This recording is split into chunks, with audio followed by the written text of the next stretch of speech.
চলছে কারফিউ। সকাল 10টা থেকে বিকেল 5টা পর্যন্ত শিথিল। জননিরাপত্তায় বিভিন্ন সড়কে টহল দিচ্ছে আইনশৃঙ্খলা বাহিনী।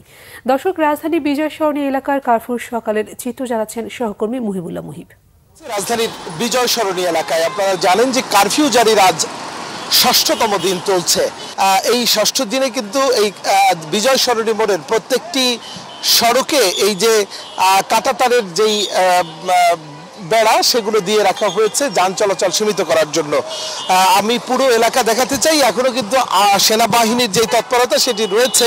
ষষ্ঠ দিনে এখন পর্যন্ত কিন্তু কারফিউ চলছে, যদিও এই কারফিউ শিথিল হবে সকাল 10টা থেকে বিকেল 5টা পর্যন্ত। এবং আজকের বৃহস্পতিবার মূলত অফিস আদালত খুলবে 11টা থেকে 3টা পর্যন্ত। এই 11টা থেকে 3টা পর্যন্ত অফিস আদালত খুললেও ইতিমধ্যেই কিন্তু কিছুটা যান চলাচল আমরা দেখছি।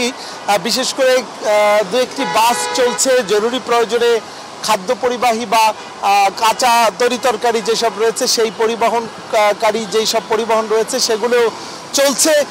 এছাড়া জরুরি প্রয়োজনে বিশেষ করে জরুরি পরিষেবায় যারা জড়িত তারাও কিন্তু রাস্তায় বেরিয়েছেন।